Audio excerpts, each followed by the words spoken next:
Giuliano playing Infect against Oliver Tomajko playing Grixis Shadow in Legacy.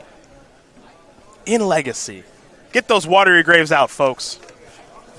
And the snuff outs, apparently.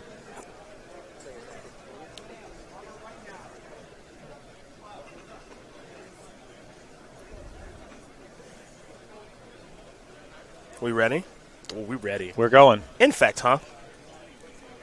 Bet you Tom Ross is watching right now. If you are, hey, Tom. Miss you, buddy. We do miss you, man. It's Tropical Island. And that is a noble hierarch. Let's go back over to Oliver.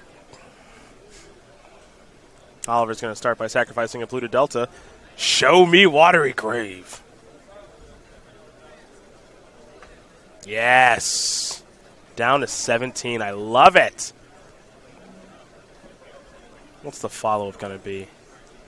Delver's Secrets. Now we're going over to Christopher Giuliano. Giuliano will draw a card.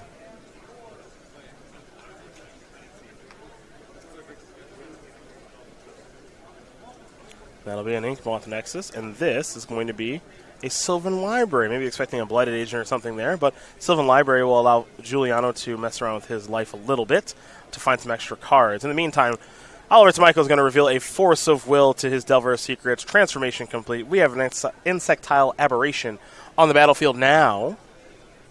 And now it's time for Tomajko to start getting after that life total of Giuliano's. But first, it's a Ponder. So take a look at 3 cards here, Will Oliver.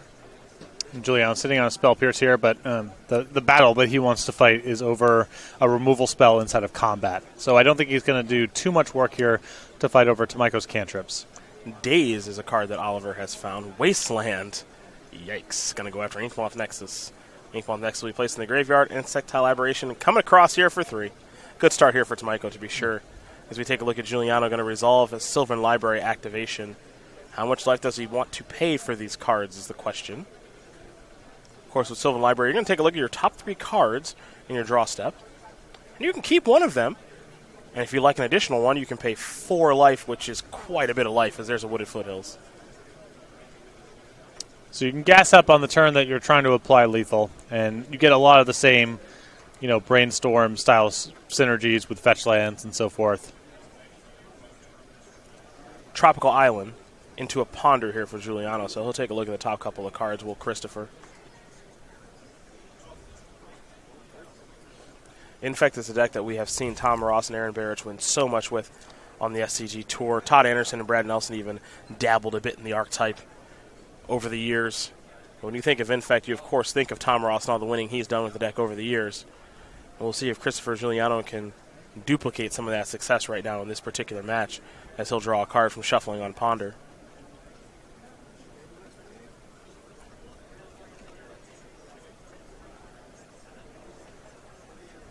Is there a follow-up Infect creature? Looks like there's a Blighted Agent in hand right now, but it doesn't appear as though Giuliano wants to play that and have the shields be down.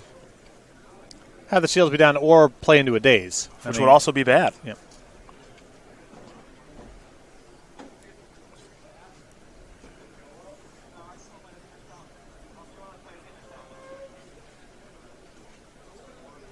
Tomajko has drawn for the turn.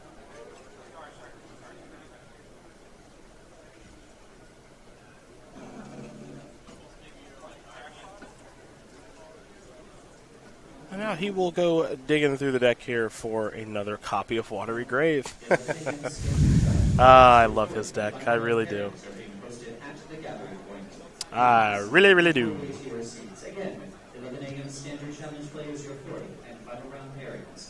Cycle of Street Wraith, pick up a copy of Death Shadow, it appears. So down to 12 goes Tomajko.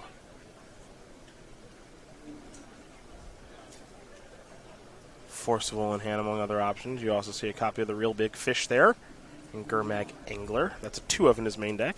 The easy part, though, is attacking with that Insectile Aberration. There's your Death Shadow, just a 1/1 at this stage. But it doesn't take much for it to get bigger, as here's an end-of-turn Brainstorm. 3 cards on the way here for Giuliano. 2 will be going back here in just a moment, as Oliver happily lets the powerful instant resolve. Yeah, Giuliano is brainstorming right now. That suggests to me that he plans on tapping out the next turn, that he won't have a mana to spare. normally you like to brainstorm on the main phase. Here's the Sylvan Library.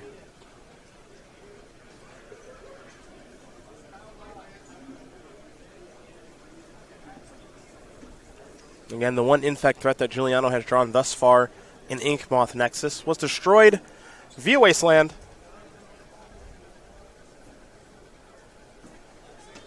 So he's got to find another one. And then maybe try to go for the kill, something that's not particularly difficult for Infect to do. Though Giuliano a little unsure of himself right now. He's done resolving that Sylvan Library.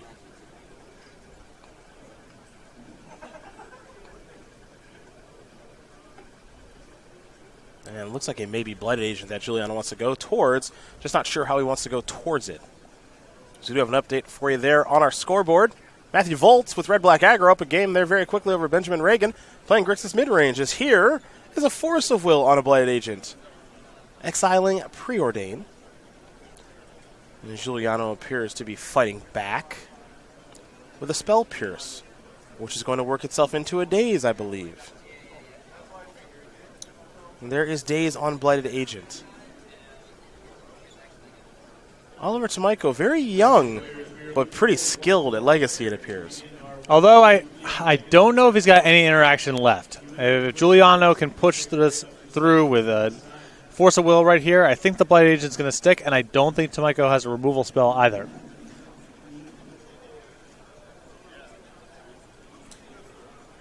Well, Giuliano, I think, has realized, look, I need this to resolve. What else? This is what your deck does. It's this card. So Force of Will on the Daze is going to work. And now we head back over to Oliver. Stubborn Denial was the draw. Watergrave's going to come back down. That is a fun interaction with Death Shadow and just trying to deal yourself damage, as you can pick up a Watery Grave 4 days and replay it and deal yourself 2 more points of damage, which is exactly what Oliver did. And now Snuff Out, he's going to pay 4 life and go down to 5, which means Death Shadow is really large and in charge now. Here's the attack. And that Stubborn Denial is a great pickup, too. I mean, that's a check mark on this game. It certainly is, and that's why you see Christopher Giuliano pack it up right away, as he is going to lose this game to Oliver Tomajko. That Grixis Death Shadow deck in Legacy is looking pretty good thus far. Very quickly up a match there over Infect. So the team of Tomajko, Rossum, and Reagan are on the board now, and you can see Rossum and Timothy Giuliano still playing there in the foreground in game number 2. We'll turn our attention to our sideboards here, and we'll start with Christopher Giuliano, who's got quite a few one-ofs to go along with those 2 surgical extractions. There's a Flusterstorm, a Submerge, a Hydroblast, an additional copy of Force of Will, a Spell Pierce, a Shaper's Sanctuary, a Dissenter's Deliverance, a Viridian Corruptor, a Nature's Claim, a Crop Rotation, a Bojuka Bog, a Karakas, and a Grafdigger's Cage. So he's got a little crop rotation engine there, Patrick, and a whole bunch more. I think I would submit very close to same 60. I like the 1 copy of Flusterstorm, and I suppose the 1 Spell Pierce, the 1 Force Will. I guess the cheap counter spells, but past that, this is kind of for other matchups. Yeah, all those one-ofs. I'm curious to see what he's going to do here. This is very much the Tom Ross school of thought, is that they got to try to play around a lot of different stuff. Mm-hmm. So I kind of like what's going on with the sideboard. And you can only sideboard so many cards out of your deck anyway, because you need to keep all your Infect creatures. You need to keep a lot of pump spells. So you want to be much more in a space of, I got 3 or 4 cards to bring in against everyone, rather than 8 cards for some people and 0 cards for others. We turn our attention to Oliver now, who's got 2 Bitter Blossoms, 2 Abrades, 2 Pyroblast, 2 Flusterstorm, 2 Surgical Extraction, 2 Liliana the Last Hope, a Toxic Deluge, a Diabolic Edict, and a Dark Blast. I mean, this sideboard is excellent for this matchup. I think the Pyroblast, the Flusterstorms, the Liliana the Last Hope, Toxic Deluge, Diabolic Edict, and Dark Blast are all major upgrades. I honestly don't even mind Bitter Blossom very much. Giuliano, setting aside Blight Agent, it's not the easiest card for him to work through. And Tomajko's life total is a free roll here. He's got so many good cards to bring in. I'm not sure if he has room, but he's got 7 to 9 excellent cards to bring in. Well, those are the options there for both players. They're looking pretty good thus far, as you again still see Timothy Giuliano and Jonathan Rossum in the foreground. It's a tough matchup there for Jonathan Rossum playing Jeskai Control against Mono Green Tron, and I'm sure we'll have an update on that match soon enough. But while we wait, let's talk about some merchandise there with SCG, and how you can get some cool stuff like some hoodies and some shirts and so much more, including some of our X4 binders and everything else that we do have at StarCityGames.com. As Oliver having a good chat there with Christopher Giuliano. You can give the gift of SCG today with the Tarmo dice. The gift card, which I know you have one of those on you. I still got $41 burning a hole in my pocket. They did not take it at the craps table as payment. So I'm going to go browsing on the website when I get home. Maybe tomorrow, once SCG has updated their sale, I will see what is on sale and use my gift card towards a purchase. Intertwining 2 ads. I'm a natural marketer. I can't believe it. Go to StarCityGames.com/SCG merch to get some of this wonderful stuff here. Like I mentioned, SCG hoodies and shirts, Tarmo dies, X4 binders, and heck, even an SCG gift card. Give the gift of SCG today. You can even try to give it at the craps table like Patrick did yesterday. They don't take it. They don't take it. This casino doesn't take it. Right. There may be others that do. Are you telling me my money's no good here? That's what they said. That's what they said, and I was appalled. Yeah. You missed out on the Yoel Isaac heater yesterday. I was around the perimeter for some of it. 5 points from Craps yesterday. He rolled for about 24 minutes. Yeah. That's a long time. I want to know where the rest of the Maryland kids are. Where's our squad? We have a lot of Maryland people. Didn't show up. A lot of them don't leave the house. Tommy Ashton, Stephen King, some of them, they prefer to stay dormant, which I can appreciate. Yep. Maryland is one of the few states that can compete with New Jersey in terms of an extremely weird but charming Magic culture. They're my favorite ones. They're very high. Maryland group, they're my favorite group of Magic players. Very. Back many years ago, Tommy and Steven were playing a game called Versus System competitively that I was working for. And I did written coverage for that game, and they were quite good, so they were regularly in the feature match area. And I just made up quotes and attributed to them constantly. And they were basically okay with it. Good. And that's when I knew. Some kindred spirits. That's right. I said that Tommy started off every single match with a "Go Terps." Not true. That's not true at all. Not true at all. Not even close to true. But you know what? They were okay with it. Down to 17 goes to Michael. Let's make it 15 with the cycling of a Street Wraith. Go Terps. I can't even imagine Tommy saying that, period. Go Terps! Yeah. Never. Here's a thought seize. I see it invigorates. Along with a Flusterstorm, a crop rotation, a Pendelhaven, a Vines of the Vastwood, and a Blighted Agent. That's our standard match. Well, sometimes you get crushed. Yep. I heard a recording of the University of Colorado's football coach going, "Go Buffs." Yeah. And I'm like, you sound like someone who yells at children for a living. You have the right. You have the sort of right tone and game. Tommy does not. No. Tommy does not have it. He yells at me for a living. He doesn't yell at children. A Pendelhaven in a passing of the turn. There's no infect threat here for Giuliano to play now that it was lost via Thoughtseize.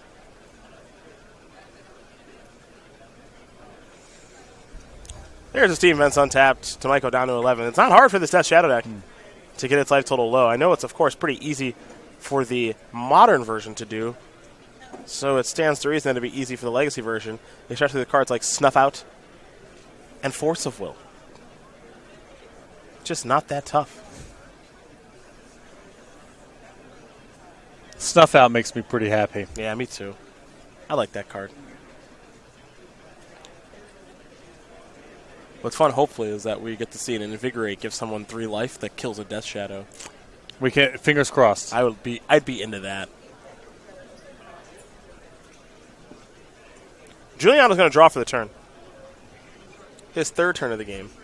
There's Noble Hierarch, which is actually a threat in this matchup. Well, the other side of it is I think Giuliano wants to be really judicious about doing any sort of combat damage to Tomiko because it can obviously fuel the Death Shadow. But yeah, Tomiko has to be mindful. I played, this is modern, not Legacy, but I played 5-color Zoo with that dealt a lot of damage to itself against Infect and lost a match both games where I just got pumped out by Noble Hierarchs. It can happen. That is part of it. So I think Giuliano doesn't want to just be tendering up normal attacks willy-nilly. But Tomiko has to be mindful that if he gets himself too low, he can die out of nowhere. Michael's going to sacrifice the Pluto Delta here. Invigorate, Berserk don't take much. No, it doesn't. Watery Grave going to bring Tamiko down to 8. And now it might be Death Shadow time. First things first, let's get in here with Insectile Aberration. And now we will play the Death Shadow. Over to Christopher Giuliano will go, who's got Invigorate in hand along with the Crop Rotation. This is a Brainstorm. Looks like he's on the search for some help. Doesn't like the hand all that much. Flusterstorm in hand here for Oliver Tamiko. We're not going to cast it just yet. So 3 cards coming. 2, of course, will be going back here for Giuliano. These games are so fast that I think all the counter spells are defend yourself or push through a kill. I don't think either player really wants to fight over each other's cantrips in terms of sculpting their hands or improving their draw steps marginally. Game's just over too fast for that kind of thing.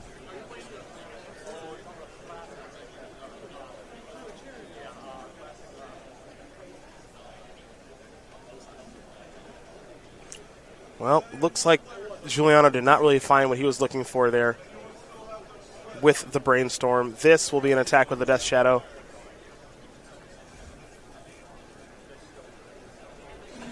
And an Insectile Aberration. Remember, Crop Rotation in hand here for Christopher. And it looks like multiple copies of Invigorate.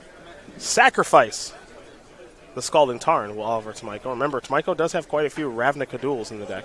We got 4 and 1 C.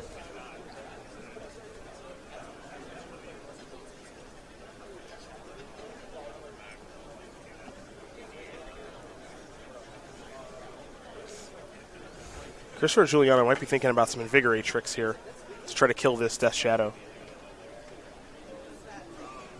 Honestly, this build of Grixis Death Shadow is not a horrible building on a budget legacy option. Not at all. And the deck might just be very good. Yeah.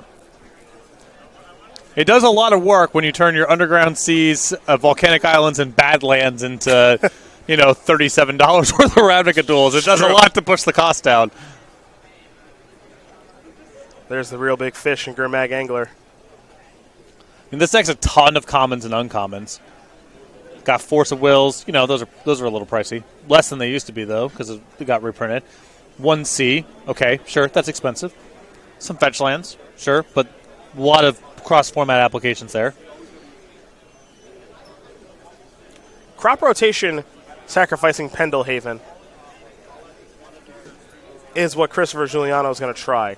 Looking to get an Inkmoth Nexus here. Yeah, and Tamiko understands that represents a path to a creature with haste, essentially. So, worth Flusterstorming that. But I think there's a perception that, there are budget decks in Legacy, but they're kind of fake. You're not really playing the format, whatever. Mm-hmm. This Death Shadow deck it's not the cheapest deck to build. A lot of the most expensive cards, though, can be put in other decks. And as far as Legacy decks go, this is on the affordable side. And it is a Legacy deck. It's not some fake whatever, Oh no, they're in first place. You're playing Dazes and Force of Wills and a bunch of cantrips and Delver of Secrets. It's not like you're it's not like you're playing Burn, right? Yeah. This is a real Legacy, capital L Legacy deck. Giuliano's trying to figure out how he can beat this Flusterstorm right now. I'm not sure that he can. I think that might be too difficult for him to do.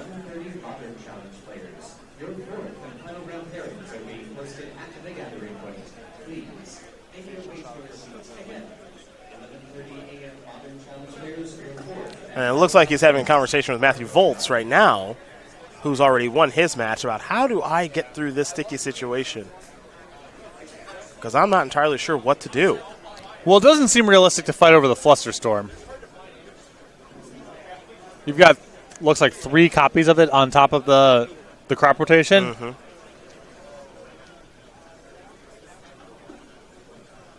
Yeah, I'm not sure how realistic this is at all. Yeah. Oh, and you can totally make the fetch lands in this deck out of Khan's fetches, too. You don't need to have Tarns. Flood is Strand, Polluted Delta, and Bloodstained Mire find all the lands in the deck, so you can play with those. That's probably true. Giuliano might be thinking Daze? Okay.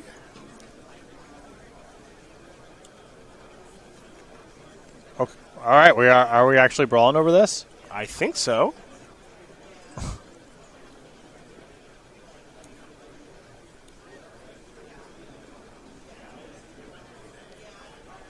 least he's going to try. Is this a Flusterstorm battle? Yeah. The most confusing battle in Magic. Yeah, these are messy.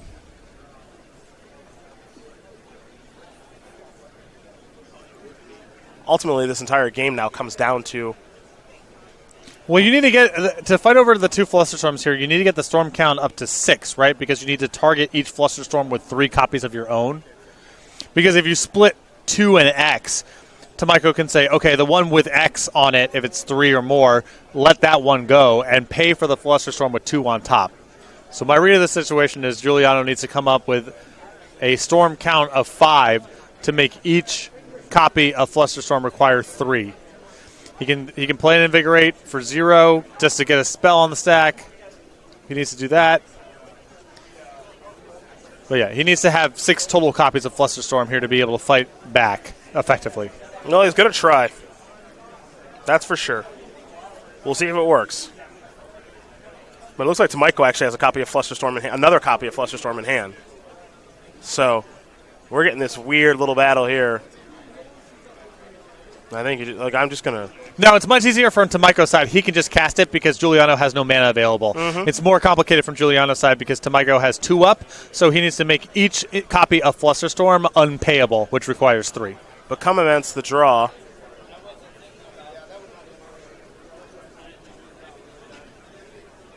And it's unfortunate here for Giuliano that Tamiko is at 5 and not 6. Maybe a little something higher because Invigorate is gain. You haven't gained 3 life, correct? It's gain 3 for +4/+4. Mm-hmm. Yeah, he could potentially have him gain 3 life twice, and that would turn Death Shadow into a 2/2. Put him at 11 life, and then that plus the Delver. Well, maybe he could have won there. I'm not sure. I'm really not sure. Either way, we're not going to find out right now. I mean, this deck plays with enough 0 and 1 mana spells that I'm sure there's a hand from there that can get it done, maybe even through a counter spell. But Giuliano didn't have it. Tamiko just blocked with the Gurmag Angler, and Giuliano gave the handshake. He did. So now we turn our attention here to what I believe might still be game number 1 of this match. Somehow. As we have a World Breaker on the battlefield here. You have to imagine that's a pretty good spot for Timothy Giuliano with all those lands. Yeah, but as Kanta plus Teferi, he is a lot. You're not wrong.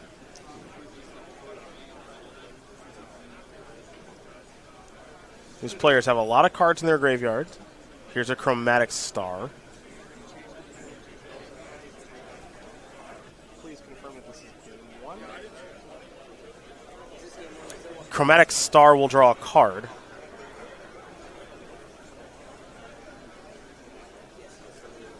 Oh, well, we have confirmation this is actually still game number 1, Patrick. Unbelievable. Let's see what this is. A Sylvan Scrying. To see this blue control deck go, it appears toe for toe with Tron. It's kind of interesting. Here's a Logic Knot from Jonathan Rossum. On the Sylvan Scrying.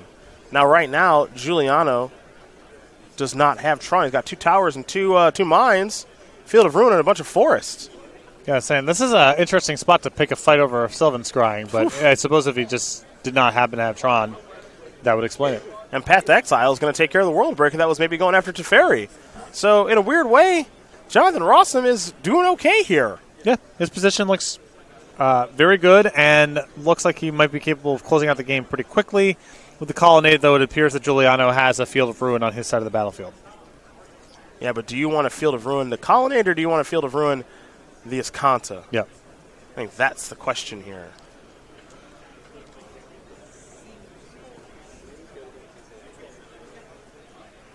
And it looks like Timothy's going to pass the turn back, and now it'll be a little 3-headed giant for both sides, as we're going to head back over to Jonathan Rossum, who's got a Lightning Helix in hand. Looks like maybe another copy of Logic Knot 2, and now maybe another Snapcaster Mage. And is he supposed to fire up that Colonnade? Is he supposed to activate the Escanta? We know he's going to activate Teferi. And for the birthday weekend, Warrior there in Jonathan Rossum. Giving a tug at that hair. Not quite sure how to move forward. I mean, with the Teferi in play, he also has options involving main phasing and Escanta. And then untapping his lands and doing it again.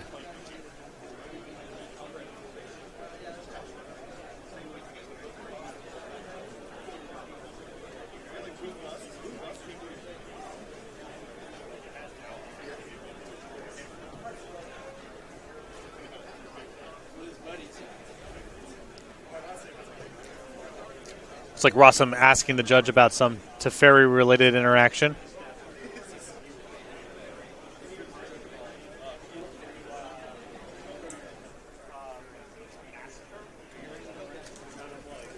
Yeah, getting a little bit of a look at Teferi, Hero of Dominaria. A card I know Rossum is pretty familiar with, especially given last weekend with his top 8 in Worcester. Curious. Yeah, so if, and this is awkward, if he uses the -3 to put itself back, you're removing all 3 counters to do it. So I know this because I actually did this in a draft.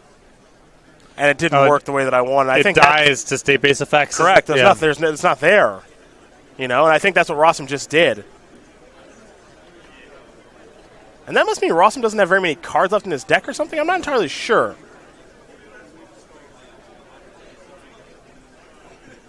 There's a Snapcaster Mage. And you're going to cast a Cryptic Command on that and bouncing Snapcaster Mage. Wants to keep that going. Here's a Helix, puts you down to 9. So Rossum refuses to let Giuliano complete Tron. This is an outright refusal of that. So I guess if Rossum is approaching being decked, that answers the question about Field of Ruin. You can have the Escanta, and I'll fight over Colonnade. Mm-hmm. There's the Tron piece we were missing. Can't keep this deck off of it forever. No, of course not. And I have to imagine this is Ulamog. Yeah, that's been sitting here forever. So it's going to be Colonnade and Steam Vent. Not even going after Escanta. Yeah, so that means Rossum must be very low on resources then. Is it possible he got attacked by an Ulamog once? That's in play. Yeah, I'm trying to think how the game could take this sort of shape, and that's all I got. Especially with Rossum wanting to put his Teferi back, too. Exactly, yeah.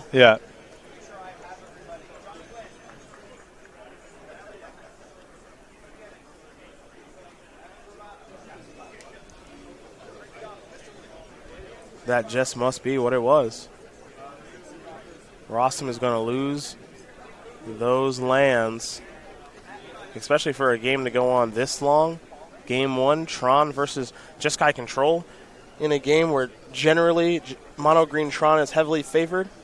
There's a Path to Exile. No land to search up. This is a Snapcaster Mage. Rossum's trying to steal it. Bolcha.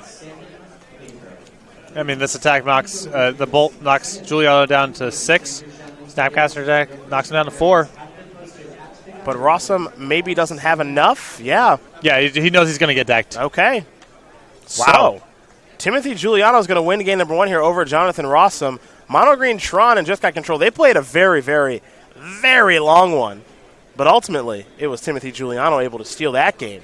As we get ready here for our second one.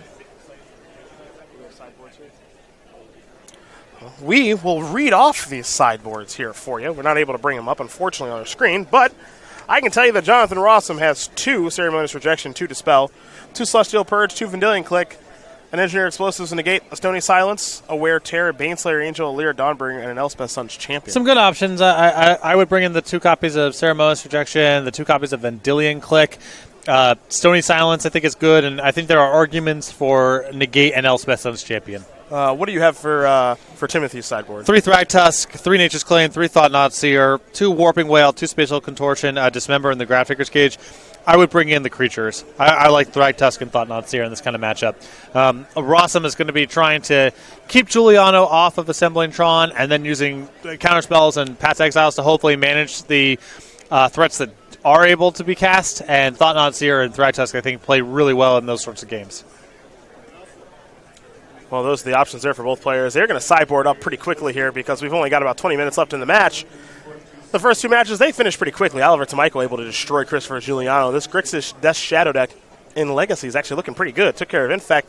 And we didn't get to watch Matthew Volz take care of Benjamin Reagan, but that's because it went by so fast. Red Black Aggro took care of Grixis mid-range very quickly, so we turn our attention to this final match. But before we do, let's talk about the StarCityGames.com Creature Collection, in which you can pick up some cool new products. Yeah, you can head over to go.starcitygames.com/creature collection, and we have a variety of creature collection art available on playmat sleeves and player bundles, like Playing with Fire you see on the right-hand side of your screen.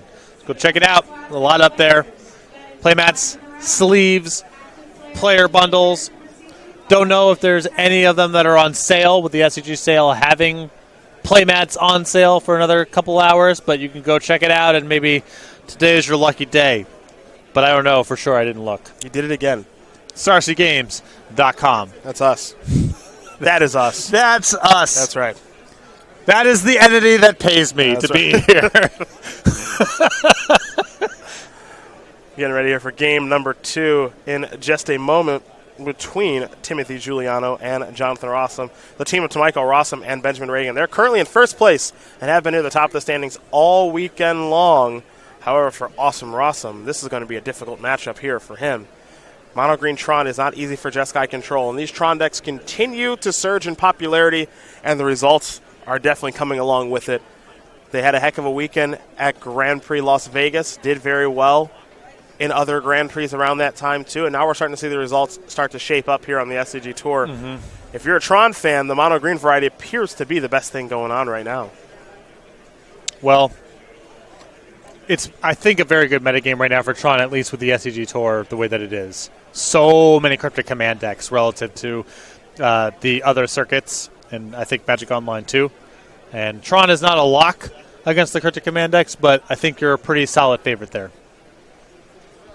An island for Rossum. It'll be Nurse's power plant there for Giuliano into a Chromatic Star. Back over to Jonathan, we're going to go. Jonathan, known, of course, for loving to play these control decks, also likes humans in Modern from time to time. But we oftentimes see the success here for Rossum with Jeskai strategies. Ursa's power plant will be using that mana to cash in a Chromatic Star. That's Nation's Stirrings. And that's good to go. So just a couple of cards here for Timothy Giuliano, and he has found the Tower of Power. 2/3 of the way there is Timothy Giuliano. He'll play the Tower of Power potentially, and I already see the Mine in hand. Past the turn. It's all rolled up. It's not a hard game.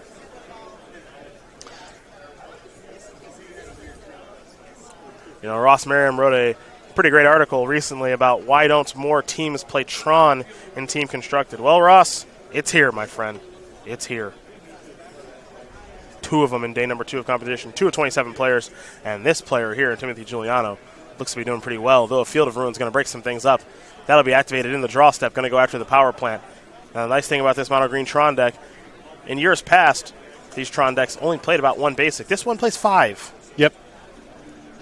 So Field of Ruin and Ghost Quarter, it can work through those pretty easy. Nothing crazy going on there. No Stinky Grove of the Wormwills. And I think it's really important now to have more basics in your Tron deck because of Field of Ruin. You just get taxed way more when it's people have Path to Exile and maybe a deck here or there has Ghost Quarter. Play 1, play 2, it doesn't really come up that you run out. I think now the way that Modern is, with Field of Ruin being so prevalent, you feel it. All the extra basics that you can add are really valuable. Here's Nation Stirrings from Timothy Giuliano, looking at a couple of cards here. Might be thinking about taking Karn Liberated.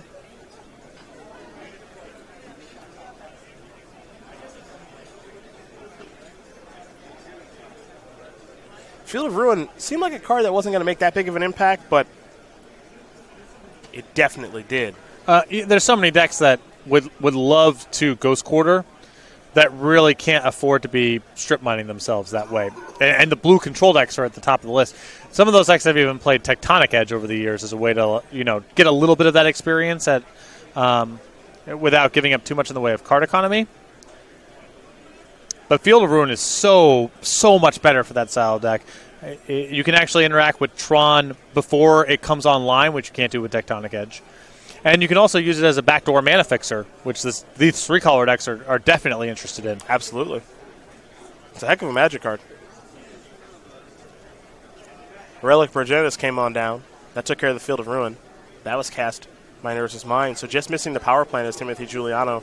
Then the real fun begins. Rossum will play a Scalding Tarn. You see the two islands and a mountain that go along with that. And now he'll just pass the turn back. So we go back over to Giuliano, who's looking for the power plant. And I think I see one in the hand. So there it is. And now here's the World Breaker. Now, World Breaker, of course, has a cast trigger. And that cast trigger is going to be targeting a land. It's going to blow up an island. Here's 3 mana. Again, World Breaker has not resolved just yet. Rossum's got to do something about this because lands are his most valuable resource right now.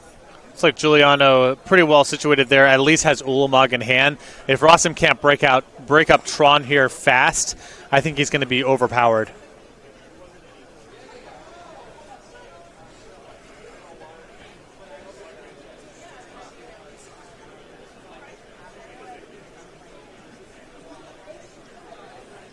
All right, there goes the island.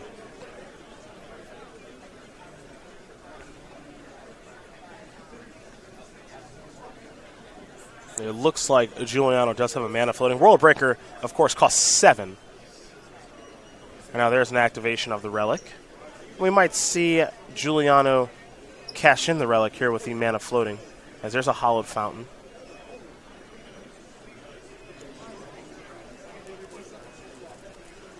And a little bit of mana being tapped here by Rossum. Oliver Smyko. Rossum's like, give me my hand back. I'm good. I can take care of this. Here's Vendilion Click. Now, one thing World Breaker does also have is Reach. It's a very large green creature. Now here's Path to Exile to take care of that.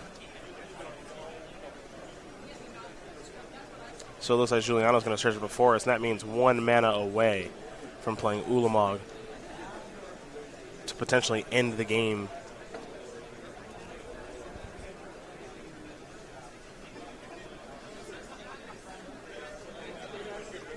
We'll be heading back Rossum's way here in just a moment, folks. Vendilion Click there. You see his hand of Ulamog, Wurmcoil Engine, Thragtusk, Thought-Knot Seer. It's a tough hand to poke a hole in. Yeah. Really redundant on threats.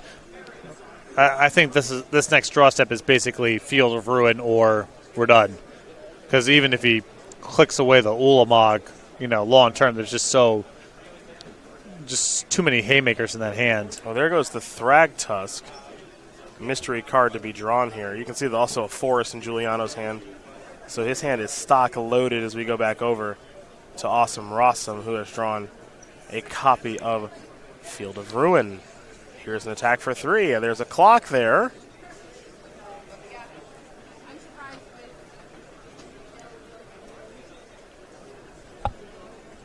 It'll be in the draw step, most likely. We see the Field of Ruin get activated. Yep. Going after the power plant again, I'm sure.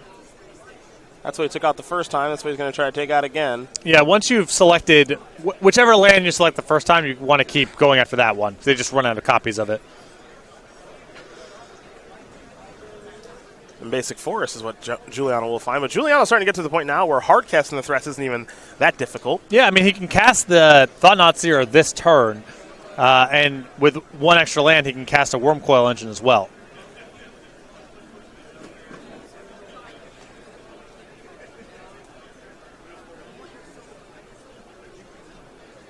There's an activation of the Relic. Take care of that Field of Ruin.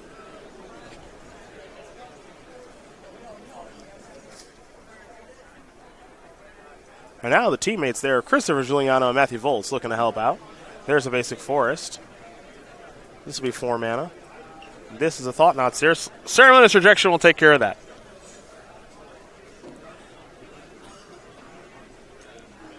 It'll be a star. And, I think that Rossum here with Cryptic Command in hand, he has a Cryptic for the Wormcoil Engine. If Giuliano can't reassemble Tron, I think Rossum's very much in this game. Well, Rossum's going to start by attacking for 3. Play a Colonnade and pass. If you put Tron back together and Giuliano can start casting some Ulamog's, it's much different. Looks like Giuliano may have just picked up a copy of Sylvan Scrying.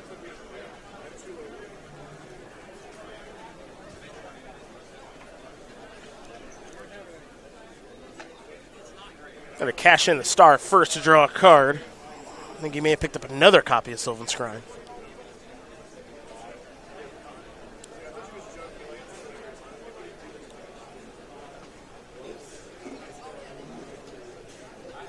Activate the Relic. Path to Exile will bite the dust. Sylvan Scrying. Not a card Rossum can really let resolve. Yeah, he's got it. It stings to fight over something this small, but once the Tron's reassembled, then he's casting Eldrazi with cast triggers, and your counterspells aren't worth a whole lot. There's Cryptic, counter plus draw on the Scrying. There's a Field of Ruin there for Giuliano. And now we head back over to Rossum. Curious to see when Giuliano's going to cash in that Relic.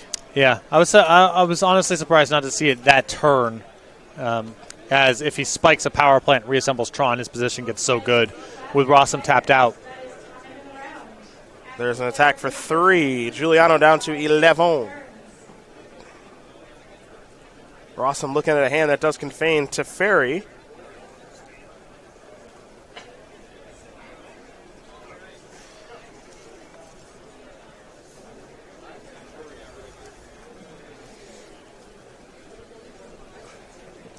We'll see what Jonathan wants to do here.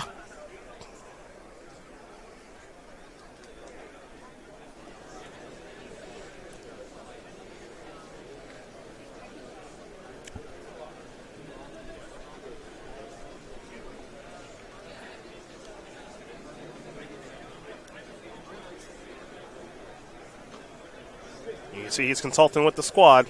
That's what a good team does. Work together.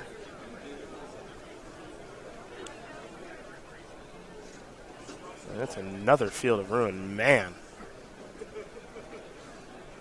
Rossum has had no problem finding those.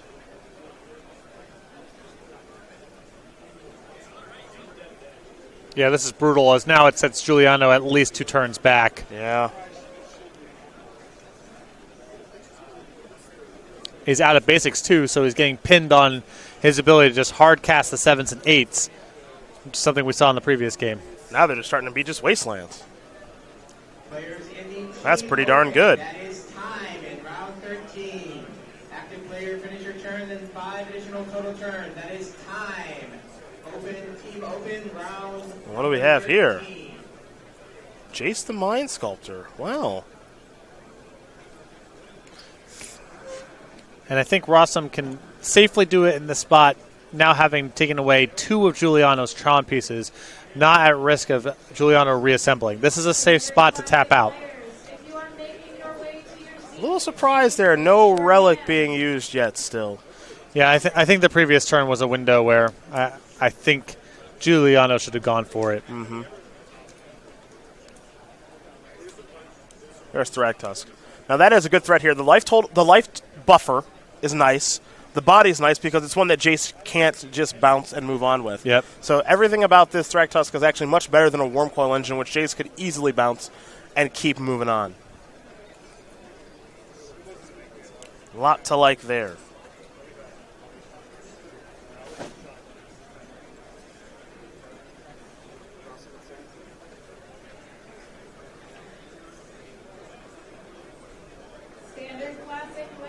Looks like it might be time for Teferi, though. And it is. Rossum has found some sort of combination here for Jeskai. Draw a card. Glacial Fortress in hand. Serum Visions 2. And again, Rossum can be very aggressive about tapping out here as long as Giuliano is on one Tron piece. Because nothing too bad can happen. There's your attack for 3. And you saw Rossum path the Thrag Tusk, bounce the Beast token, get in there for 3 with the V-click, and now Serum Visions. Draw a card, scry 2. Both those cards will stay on the top. And now you get to, of course, untap 2 lands with Teferi. So Rossum's position is commanding. And Urza's power plant has been found. Not a bad draw, of course. There is the power plant. Here is Wormcoil Engine, and you have to know that that's a card that Rossum doesn't really care about. You see the Jace and the Teferi on the battlefield. The Relic activation. I mean, passing the turn back, but these players, I don't know if we're going to work ourselves to a third game here, folks. As this is a Snapcaster Mage that's looking to just start attacking. So this Wormcoil Engine, not long for this battlefield. It's going to get bounced or put into the deck here in just a moment. Yep. And Rossum, not trying to overvalue the Snapcaster Mage in the face of Giuliano's Relic, is happy just to play it to get some more pressure on the battlefield. There is the Jace bounce. The Teferi draw. Picked up a copy of Electrolyze. You can see what the plan is now. Looks like he's going to fire up Colonnade. It's 4, 5, 6, 7, 8, 9. He's going to push you down to 4. Electrolyze at the ready. Untap 2 lands. He's used both the Planeswalkers. He's gone through the attack step. And now here's the Relic activation finally. But is it too late? As we go over to Timothy Giuliano, who will draw a card. He's looking for the missing Tron piece. Picked up a copy of World Breaker. Can't feel confident that that one's going to be good enough here in this situation. And now there is Chromatic Star. Star will be cracked. Draw a card. He's looking for the Tron piece, of course. But Rossum has done a nice job of keeping Timothy Giuliano off balance just enough that he's going to concede the game. And I don't know if they're going to try to start a third one or not. We might just be working ourselves into draw territory here, Patrick. Well, I think if anyone can do it in time, I guess both of these decks' fastest draws can kind of do it in time. All right. But I would be surprised if we got much off the ground here.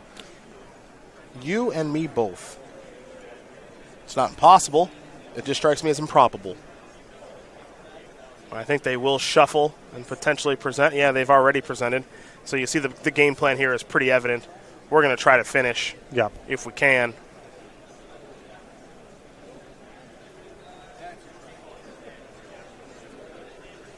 So we'll watch it happen. Let's see.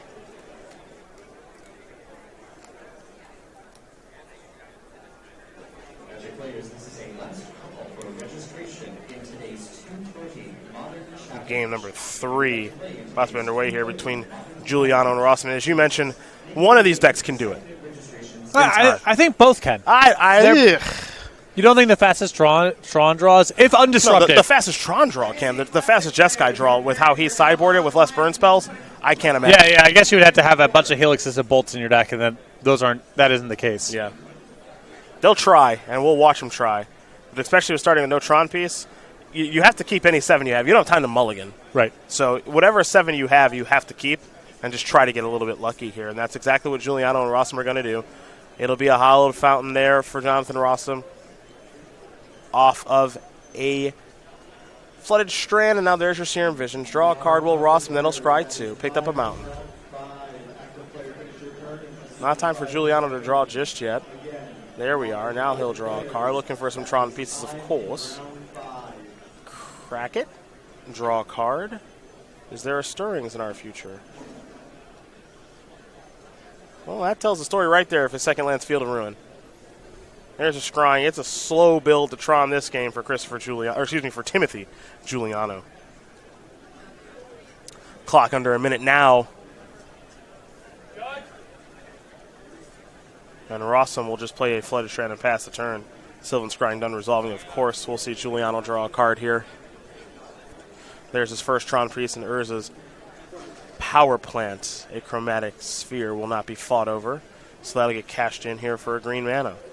New card coming. Sylvan Scrying was found. We'll see if Rossum wants to counter it. Logic Knot is exactly what he'll use to counter it.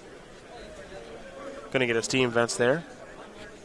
We're about to be under 20 seconds here, folks. Getting prepared to call turns here in this match.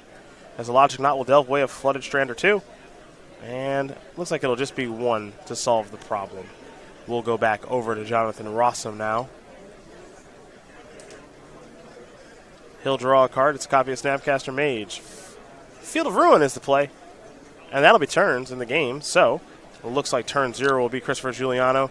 I think they might play a handful of... They might play out these couple of turns, but... It's literally impossible. Neither player is going to be able to win, so we'll just bring it back to the booth here, and it looks like it's going to be a draw as they do shake hands. So, a fun one to watch between the two teams, but not able to get it done.